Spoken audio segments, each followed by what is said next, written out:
welcome back to the CBB Review Studio Podcast. My name is Matt Majinski. That's Dan Siegel. Again, as a reminder, Ario Puderman still is with us at CBB Review, just taking a few weeks off from podcasting this offseason to work on other stuff for the site. As always, make sure to hit that subscribe button so you can watch all this college basketball content and stay up to date on our countdown and rankings, really what I'm doing this offseason of every single D1 program. We got 4 every day that we bring to you. We do the YouTube shorts. We got the graphics on social media and articles for each program. So a lot of content there. You can read all about those programs, and we're well into the mid-200s. So we are churning along. One quick note on that. We have our first Power Conference team coming up in about the next week. So make your guesses who you think that might be. But as always, we're doing some different content here on the podcast. Dan and I wanted to talk a little bit first about, though, NCAA Tournament expansion, and then we'll get into kind of a little bit of a debate about proposals for fixing the game, the college basketball game, how we think we could make it better if we were in charge, if Dan and I were the commissioners. But Dan, first off, the quick thoughts on the tournament expanding from 68 to 76 teams. Yeah, I think I echo the general sentiment that I'm not a fan of it. I think that it's just completely unnecessary. I think that it definitely was something that people in charge on this planet like to do, whereas they act like there's a problem that doesn't actually exist, and then they quote unquote fix it, and then they act like they just, accomplished something huge. I think that 68 teams, I think that even 64 teams was just the perfect amount. It fit on a bracket. It was just nice and clean. I think that the bubble being as weak as it's been, as far as I could remember this past season, is definitely horrible optics for them to choose now to expand the tournament. I'm not completely doom and gloom about this. I don't think it has like a drastic effect on how I'm going to experience the sport or the NCAA tournament. There's a few redeeming qualities. Like at the end of the day, there is more college basketball now, which as a diehard college basketball fan, I can't complain about, but it just, the standards are being lowered as far as making the tournament. And in that regard, like some of these teams just don't deserve it. And there's like, I don't need to be seeing like last year's Virginia Tech team play on Tuesday or Wednesday leading up into the dance. So those are my general thoughts. There's a lot of ways to dissect it, but those are like the main overarching thoughts that I have. Yeah, I mean, my big thing here is I have long been for tournament expansion, and I know people will make their jokes because I am both a Seton Hall and Syracuse fan, and for the past decade or so, Syracuse has, before the last few years, kind of always been a bubble team. Seton Hall has been kind of in that first 4, next 4 out for the past few seasons, so you're probably thinking, Matt, you just want to see your teams in. That is not what it is at all. I love good basketball teams. I think that you have elite teams that can win the tournament, and then the rest of the field is a bunch of great teams and then some good teams at the end when you're talking bubble. And then you got your Cinderellas and then your mid-major teams just to round it out. I've always thought there's a lot more good teams than people realize. Good basketball teams that could win a game or two in the NCAA tournament if they get hot or if they click. And for me, honestly, I think you could expand it even more and still have good teams in. I'm not saying you need to. I actually agree with you, Dan. I think 64 was the perfect number. But once you went to 68 and created the first 4 atmosphere, my big thing has been, okay, why not just have a few more play-in games to make those rounds matter a little bit more? And, Dayton, it is what it is. But to be honest, as much as I love March Madness, when you get those 16 seeds playing the 16 seeds, it feels like kind of a shot in the gut, and I don't really want to watch it because it's not great basketball, and these teams just earned their spots a few days ago or a week ago, winning their conference tournament. Now you make them play more games. I'd rather see first 4 games between pure bubble teams, almost like a bubble madness type of thing, and make that the first 4, or what now will be obviously more teams. But I do like how it's going to be more basketball. I think I saw a proposal for the time, and instead of 2 games per day, it's going to be 3 back-to-back-to-back. So you're going to have some really cool things there. I mean, you could have games tipping off real late. Like if those first 2 games go to overtime, you could just be watching basketball all night long. It's going to be great for the hoop head. And yeah, I just want to see good teams. That's my big thing there. I want to see good teams make it to March. I'm not saying these teams have a chance to win, but in reality, only 10 or fewer teams, probably a lot fewer, have a chance to win anyways. And we all know that. So why not just watch more basketball in March Madness? I am all for it. I do hope that it goes well, and I hope that they do the right thing and make sure that power conference teams don't take up these next 8 spots, and Mhm. that hopefully, well, even if it's just a high major team, or like in the case of Miami, Ohio, like hopefully that wouldn't mean that Miami, Ohio would now still be the last team in, but would have been safely in with a field of 76 if that case comes up again. I have a lot more to say on that, but I know we don't have all the time in the Yeah. world for it. So, Dan, let's move on to our how we want to change the game. We each came up with 3, and your first proposal: European soccer Yeah. style transfer fee. Yeah. So, by the way, actually, I'll kind of expand on what you just said in later on this episode. But yeah, this is my first proposal. Essentially, look, I'm gonna preface this. I'm not an expert on sports finance and sport law, all that. So, like, I'm not the guy that's going to explain how this is actually going to come into practice. But in theory, I think this really would help the sport. So, essentially, when players transfer up from a mid major to a power conference, or even just like from a situation where they're making less money to a situation where they're making more money. It doesn't have to be like that concrete as far as the two levels. But basically, when a player transfers up, the team that quote unquote buys the player has to pay a small percentage fee to the school that they came from. And essentially it has to basically be some sort of formula that factors in the price that they paid, the years of eligibility that the player has, the production that they had on the court in the time that they were at their lower level, quote unquote, school. And I think really what this does is it gives compensation to the mid majors, right? It rewards them for developing their players before they just kind of go off to a school with more money that reaps the benefits of that. I think it maintains a slightly better balance of powers. I think, of course, for this to come into fruition, there's a lot that kind of needs to come into the underlying, roots of college basketball. There would need to be like contracts on these players when they sign out of high school. There needs to be a way more organized governing body for like some sort of like arbitration system to get a true valuation of players. But I think just the theme of my rule changes today is really helping out these mid majors and saving them and really keeping them a part of this great sport. And that's what I think would be a great start. Yeah, I think it's obviously a really good point there, as you mentioned that, and it's definitely um, something that when you talk about the transfer portal, like there needs to be something to change it, and there needs to be something to uh, in this age of college basketball switch things up. So, Dan, I like that proposal. I would definitely what's the word? Is it ratify it? I would definitely agree with that in the collective bargaining agreement. Hopefully, I got the right terminology there. I can't even tell you. I'm moving on to mine. It has increased the personal foul limit to 6. I don't have the stats with me. I meant to, but I can really go off of what I do know about this. Is that when you look at the NBA, 48 minutes, 6 fouls. You look at college basketball, 40 minutes, 5 fouls. So both of them, it's clear. Every 8 minutes, you're allowed 1 foul. But there's a difference that I look at. Is that in the NBA, Dan, players are resting more. Even your best players aren't going to be playing 40 plus minutes per game. They're probably around that 36 to 38 mark, maybe even less. I mean, we look at it. Sometimes they don't even play games. That's a whole nother issue. But very rarely are you going to have NBA players playing, over 40 minutes per game for an entire season. It's definitely not that. In college basketball, that is not the same. Your best players, a lot of times, are going to be playing 35, 36 minutes or more per game. Again, as I bring up as a Syracuse fan, that was Jim Boeheim's style. I mean, there were times where players didn't even leave the court. You look at that 6 overtime game, Johnny Flynn played 67 of the 70 minutes. There was no rest involved. This is the game. You're playing in the game. And a lot of coaches have that philosophy. And that's just what I look at it. I think that college could do better if there were 6 fouls. I don't think it would really change the game much. I don't think you'd see more fouls. I just think it would be better. Like there's almost too much coaching involved when there's 5 fouls. Not to get into it more, but with the NBA, it's in quarters. With college, it's in halves.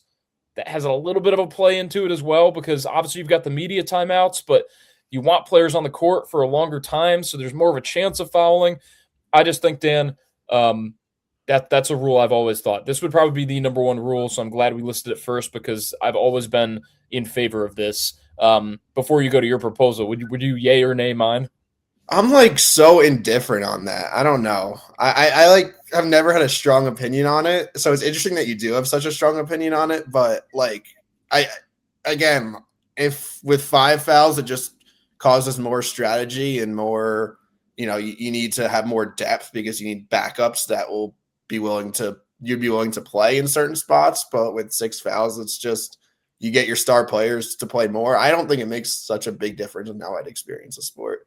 Yeah, definitely. Let's go to your second proposal. Yeah, this one I definitely do feel strong about. So this kind of expands on our discussion that we started the show with on the tournament expanding to 76. And this is college football playoff style auto bids for mid majors. This makes absolutely no sense, but I will explain it to you and make it make sense to you. So basically, my idea is to protect these high performing mid majors, the mid major one seeds that do not win their conference tournament. And what I want is basically a designated amount of auto bids. It could be one, it could be two, it could be even four, whatever you want it to be. But just if you're going to expand the tournament and expand it to 76, keep that college football playoff spirit in like where they want the group of five to have an automatic bid and give an automatic spot to regular season champions that do not win their conference tournament. So obviously this would not apply for the power conferences because if you're a regular season power conference champion, you're probably gonna be like a top 5 seed at worst. Yep. But yeah, like again, I haven't done the math to determine like what the best number of this would be, but I think maybe like 2, because I don't think you need to give the 1 seed of the NEC that loses and gets upset. You don't need to make them get into the tournament, but like that Big West team that won 26 games, they're not going to get in still with the at-large 76 team tournament. But I think this is a nice little compromise between, hey, we're going to probably get in a couple more mediocre performing power conference teams, but we're also going to get in the high performing mid majors that do not win their conference tournament, because like you want the regular season to matter, especially as a college basketball sicko. If you start watching it on March 10th, you don't care. But that's what I like. I want that SoCon team that won 27 games.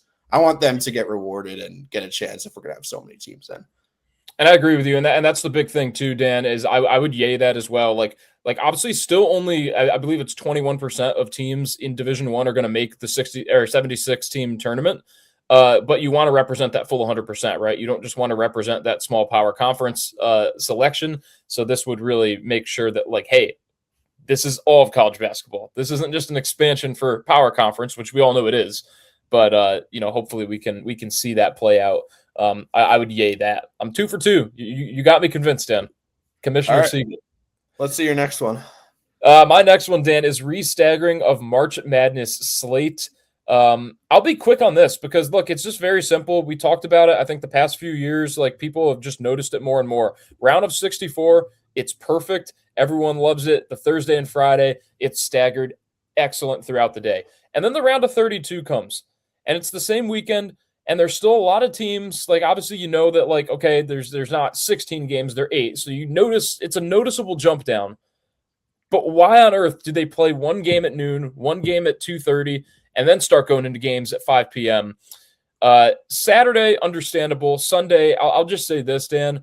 College basketball fans going to the tournament usually are probably trying to fly out Sunday because they have work or school on Monday. It's either young adults that are really into college basketball, like myself. I do a trip with my buddies every year, but we fly out Sunday because we want to make sure that, we can get back Monday to go to work. College students have school. So it just would make more sense, I think, all around. Just stagger it like you did the first round, even if that means starting a little bit later in the day so you still have a little bit of a nightcap on Saturday. But in my head, if I could do it right, I would say start your first games at 1, 3, 5, and 7. And then obviously, you could like stagger it, based off of that. It would be like 1, 3, 5, and 7, and then 3, 5, 7, and 9, something like that. And then on Sunday, maybe even earlier, like noon, 2, 4, 6, and then it would be 2, 4, 6, and 8. And then everyone's in bed happy and not up until 1 a.m. going into Monday. So that's my proposal. Restagger the slate. Dan, yes or no? Oh, yeah, absolutely. I I think it makes a lot of sense. I think I'd even kind of re-stagger the round of 64 slate because I feel like they kind of heavily populate the look. You never know when a game is going to be good and when it's going to be not. That's the whole spirit of March Madness. But like the games that are supposed to be good, I Yeah. feel like are so heavily staggered towards the back end, and even just like obviously kind of have like an even distribution of number of games throughout the day, but also an even distribution of like projected quality of games. I think would make sense. So I'm fully on board with that. I would also very quickly say that I wanted to include a Friday, Sunday for the Final Four, but a lot of logistics into that. People are going on vacation for that. Don't know if it's reasonable to make people get there for a Friday. Who knows? At least put the games back a little earlier. Yeah. Dan, your last proposal. Yeah, my last proposal, this one is more simple, but I think probably extremely necessary because when I did these proposals, look, I kind of looked at what is the biggest problem? What are people's biggest complaints about college sports right now? And how could I kind of address that? So my first two were kind of addressed at the mid-majors and the diehard fans. And this one is kind of with addressed more at the casual fans and just kind of restructuring the TV timeouts, making it one less TV timeouts. And I think that makes a big difference in game flow because right now there's 4 TV timeouts per half. So there's an under 16 and under 12 and under 8 and under 4. That's just way too much. So I would just simply change that to under 15, under 10, and under 5. So 3 per half instead of 4. There's another proposal, like a lot of people would say, just do quarters where you have 1 TV timeout per quarter. That basically solves that.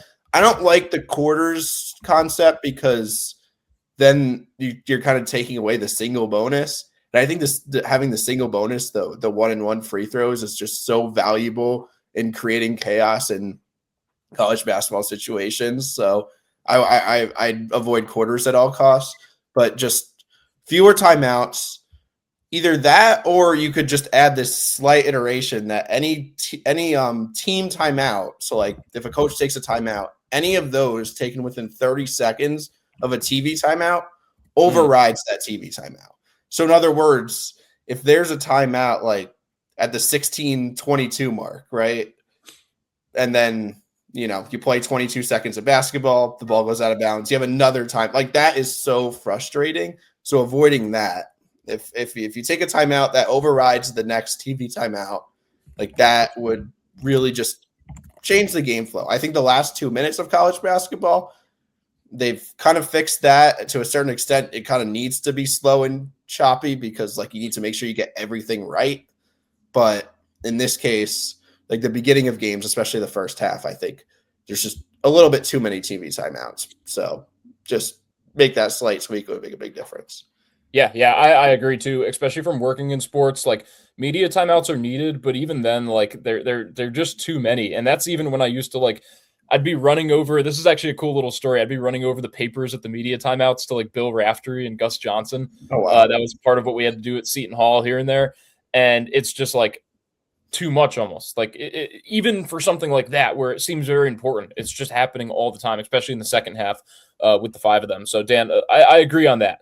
I'm going to bring you down a trip down memory lane for my final proposal. And it's not really a proposal. It's just something that we need to add back in college basketball. I know the field of 68 is doing their best to kind of do this, but it's a marathon on opening day. And I'm going to take you down to 2016 because I found an article where ESPN picked every game in the college hoops tip-off marathon. This used to be on ESPN. And here was the slate, Dan. How cool was this? Albany and Cincinnati at 7 p.m., followed by North Carolina Central at Ohio State at 9. A pretty solid game. Princeton at BYU at 10 p.m. Then San Diego State at Gonzaga at midnight Eastern. Green Bay played at Pacific at 2 a.m. Florida Atlantic at Hawaii at 4:15 in the morning. And then probably the craziest one, Niagara at Hartford at 6:30 a.m. Eastern. Like, I can understand the Hawaii and the Pacific tip-offs. This was just nuts, tipping off that early in the morning. Winthrop at Manhattan at 8:45 in the morning. Longwood at Stephen F. Austin at 11 a.m. Then we had some great games. Dayton at Alabama at 1:15. Oregon at Baylor at 3:30. And that led into the Champions Classic. Duke, Kansas at 9:30. Kentucky, Michigan State at 7. Just, you don't... people would probably that year watch only in March, but might actually tune in for the opening day marathon because you've got the 2 Champions Classics game to look forward to. And then you're like, screw it. I'm putting on college basketball at 7 a.m. before I go into work or while I'm at work. Like this needs to come back. Field of 68 doing a great job with it. But I just feel like it needs to come back in full force. Do it for the whole week for all I care. Like schedule games all over the place. I think it would get fans fired up. Yeah, that's my proposal. Make the game grow. Yeah. Make people watch all hours of the night. Yes or no, Dan?